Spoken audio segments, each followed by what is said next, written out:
Hello दोस्तों, तो आज हम पढ़ेंगे क्रोमैटोग्राफी। सबसे पहले इंट्रोडक्शन देखेंगे। Chromatography is Greek word. Chromatography ये ग्रीक वर्ड होता है जो कि क्रोमैटो और ग्राफी से मिलकर बना होता है। क्रोमैटो का मतलब होता है कलर और ग्राफी का मतलब होता है राइट। अब पढ़ेंगे क्रोमैटोग्राफी का डेफिनेशन। क्रोमैटोग्राफी किसे कहते हैं? Chromatography is the technique that enable the separation, identification and purification of the component mixture for quantitative and qualitative analysis। मतलब कि क्रोमैटोग्राफी ऐसी प्रक्रिया है जिसमें किसी भी मिक्सचर कंपाउंड में से अलग अलग कंपोनेंट को सेपरेशन करके आइडेंटिफिकेशन करते हैं। सेपरेशन करके आइडेंटिफिकेशन करते हैं, उसे हम क्रोमैटोग्राफी कहते हैं।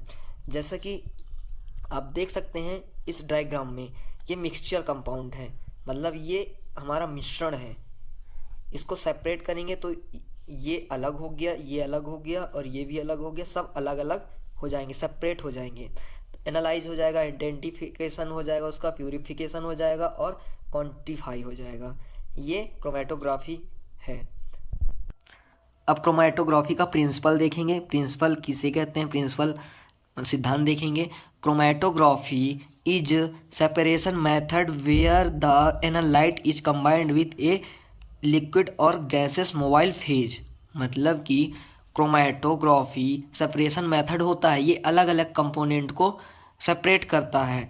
The analyte is combined with a liquid और गैसेस मोबाइल फेज। मतलब एनालाइट मतलब कि जो हमारा सैंपल है, जो हमारा सैंपल है उसकी बात कर रहे हैं। इस एनालाइट को कंबाइन विथ लिक्विड और गैस, यानी कि एनालाइट जो हमारा सैंपल है उसके साथ लिक्विड या गैसेस को कंबाइन करते हैं तो उसे मोबाइल फेज कहते हैं, उसे मोबाइल फेज कहते हैं।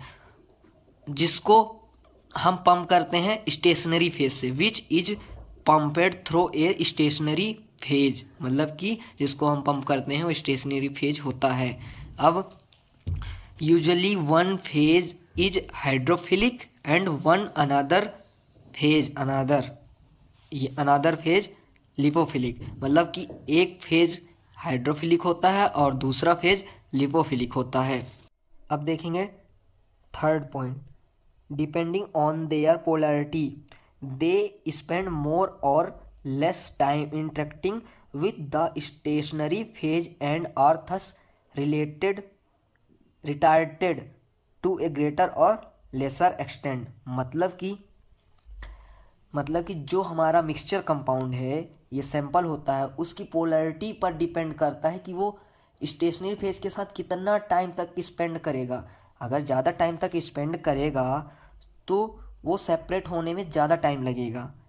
And are thus related to greater और लेसर देन। मतलब अगर जल्दी टाइम स्पेंड कर लेता है तो सेपरेट होने में जल्दी हो जाएगा, सेपरेट जल्दी हो जाएगा। अब चौथा पॉइंट है, this lead the separation of the different component present in the sample. जो हमारा सैंपल है, मिक्सचर कंपाउंड है, उसमें प्रेजेंट जितने भी कंपोनेंट हैं प्रेजेंट कंपोनेंट हैं, उनको डिफरेंट अलग अलग सेपरेशन कर देगा। ये होता है सिद्धांत क्रोमैटोग्राफी का। Two component of chromatography. Chromatography two component होता है, पहला स्टेशनरी फेज और दूसरा होता है मोबाइल फेज। तो पहला पढ़ेंगे stationary phase, composed of solid phase और a layer of liquid absorbent on the surface solid support. मतलब कि यह फेज सॉलिड फेज रहता है और इसमें अगर लिक्विड रहता है तो सिर्फ लिक्विड की लेयर रहती है जिसके नीचे सरफेस में सॉलिड सपोर्ट रहता है। अब दूसरा mobile phase, this phase is always composed of liquid और ए गैसेस कंपोनेंट। मतलब कि यह हमेशा लिक्विड फेज या गैसेस फेज में रहता है, मोबाइल फेज। नेक्स्ट पॉइंट है अब टाइप ऑफ क्रोमैटोग्राफी। क्रोमैटोग्राफी का टाइप देखेंगे। सबसे पहले paper chromatography, thin layer chromatography, gas chromatography, column chromatography, ion exchange chromatography, high pressure liquid chromatography और बहुत सारे होते हैं। पहले पेपर क्रोमैटोग्राफी से पहले हम क्रोमैटोग्राफी का एप्लीकेशन देख लेते हैं। Application of calorimeter. Separation of peptides, यह पेप्टाइड्स को सेपरेशन करता है। और अमीनो एसिड्स, यह अमीनो एसिड को सेपरेशन करता है जो पेपर क्रोमेटोग्राफी में होता है। और कार्बोहाइड्रेट्स, यह कार्बोहाइड्रेट्स को सेपरेशन करता है क्रोमेटोग्राफी में। यह लिपिड को सेपरेशन करता है और विटामिन एंड ड्रग्स को सेपरेशन करता है। अब सबसे पहले पढ़ेंगे हम पेपर क्रोमेटोग्राफी।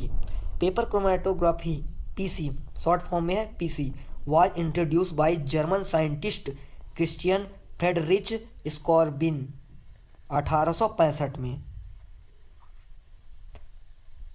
जैसा कि ये चित्र देख रहे हैं, डायग्राम देख रहे हैं, ये एक हमारा चेम्बर है, ये चेम्बर है, इसमें हमारा सॉल्यूशन है, ये सॉल्यूशन भरा हुआ है सॉल्वेंट, और ये हमारा पेपर है, ये पेपर को लटका दिया गया है, और ये अलग अलग सेपरेट हो गए हैं हमारे component.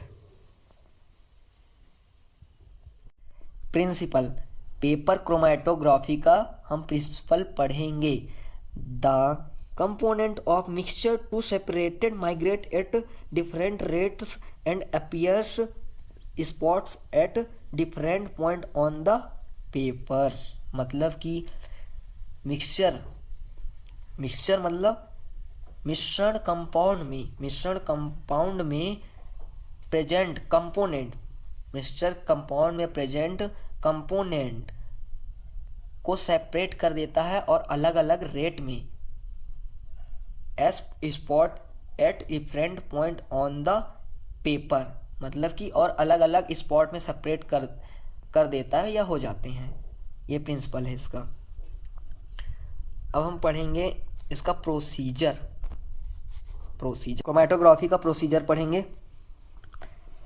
In this technique a drop of the test solution is applied as a small spot on the filter paper.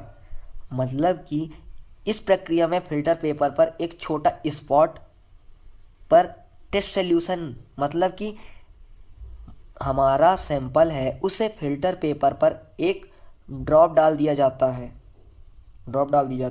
फिर पढ़ते हैं and the spot is dried, और उस स्थान मतलब उस स्पॉट को हम सुखा देते हैं। अब second, the paper is kept in A close chamber, मतलब कि फिल्टर पेपर को एक बंद चैम्बर में रख दिया जाता है। फिर क्या कहता है, and the edge of the filter paper is dipped into a solvent called developing solvent. मतलब कि फिर एक फिल्टर पेपर को लिक्विड में डिप किया जाता है, लिक्विड में डिप करके, जिसे डेवलपिंग सॉल्वेंट कहते हैं या मोबाइल फेज कहते हैं। अब तीसरा पढ़ेंगे, as soon as filter paper gets the liquid through its capillary axis, मतलब कि जैसे ही फिल्टर पेपर लिक्विड में चला जाता है या अपनी एक्सिस मतलब कि कक्षा में चला जाता है, तब इट्स कैपिलरी एक्सिस यहाँ तक हो गया था, when it reaches the spot of the test, और हम यह टेस्ट के स्पॉट पर पहुँच जाता है, और यह टेस्ट के स्पॉट पर पहुँच जाते हैं।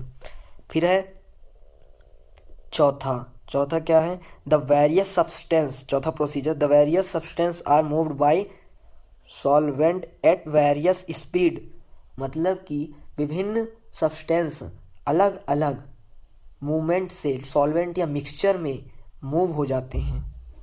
ये चौथा प्रोसीजर है पेपर क्रोमेटोग्राफी का। क्रोमेटोग्राफी का पांचवा प्रोसीजर पढ़ेंगे, when solvent moved the this substance to suitable height the paper is dried, मतलब कि यह एक हाइट रहता है जो लिक्विड पेपर के ऊपर रन करता है और सुटेबल हाइट तक पहुंच जाए तब पेपर को क्या करता है, ड्राई कर लेता है। And various spot by suitable reagent called visualizing reagent, मतलब कि जो अलग अलग स्पॉट बने हैं उनको विजुअलाइज करने के लिए, देखने के लिए एक रीजेंट का यूज करते हैं, जिसे हम विजुअलाइजिंग रीजेंट कहते हैं। अब हम पढ़ेंगे इसका पेपर क्रोमेटोग्राफी का एप्लीकेशन या use. Separation of amino acid, मतलब कि अमीनो एसिड के सेपरेशन के लिए यूज किया जाता है।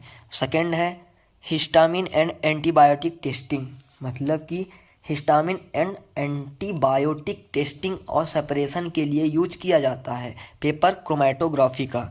तीसरा है amino acid excreted in urine are used for identification. मतलब कि यूरिन में एक्सक्रेट होने वाले अमीनो एसिड हैं, जो अमीनो एसिड हैं उसका आइडेंटिफिकेशन के लिए यूज किया जाता है। आई होप कि ये लेक्चर आपको समझ आया होगा। तो मेरे वीडियो को लाइक कर दीजिए, कमेंट कर दीजिए, सब्सक्राइब कर दीजिए। Thank you for watching.